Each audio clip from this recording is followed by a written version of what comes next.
দাদা ভাই, আপনি যে কমেন্টসটা করেছেন যে এদের চিকিৎসার প্রয়োজন, তা আমার কিন্তু জানা ছিল না যে আপনারা এত বড় বড় ডাক্তাররা সমাজে বাস করেন। মানে এই যে চিকিৎসার প্রয়োজন, কোনো প্রেসক্রিপশন ছাড়া, কোনো চিকিৎসার পরীক্ষা না করেই বুঝে গেছেন এদের চিকিৎসার প্রয়োজন। এত ভালো ডাক্তার যদি আপনি হতেন, হাতুড়ি মার্কা ফিনাইলের মতন যদি ডাক্তার হতেন, তাহলে সমাজে আমার মনে হয় ভীষণ অবনতি হতো, উন্নতি আর হতো না।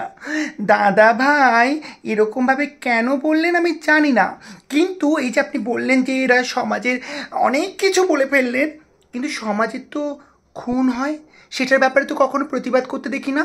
এই যে অনেকে সমাজে ধর্ষণ করেন, প্রতারণা করেন, নোংরামু করেন, ছ্যাঁচড়ামু করেন, তাদের জন্য তো প্রতিবাদ করতে দেখি না।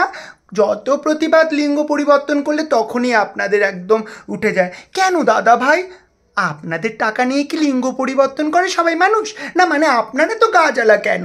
আপনার বাড়ির লোক কি যে যে লিঙ্গ পরিবর্তনটা করছে? আমি তো আপনার বাড়ির লোক নই যে আপনারা তো গায়ে জ্বালা ধরছে। আপনার বাড়ির লোককে নিয়ে আপনি চিন্তা করুন, পরের বাড়ির সন্তানকে নিয়ে এত চিন্তা করছেন কেন? আর এই ডাক্তারি করতে হলে চেম্বার খুলে বসুন, সমাজের জন্য কাজ করুন। ওই কমেন্টস করে নিজের নিচুর মানসিকতার পরিচয় দিয়ে কোনো লাভ আছে দাদা ভাই? এরকম করবেন না, বড্ড অমানুষ মনে হয় আপনাকে। আমরা লিঙ্গ পরিবর্তন করেছি গর্বের সাথে করি, কিন্তু মানুষে যে অমানুষ হয়ে পরিবর্তনশীলতা রেখেছেন সেটা কিন্তু ভীষণ লজ্জার। ঠিক আছে, টাটা দাদা ভাই।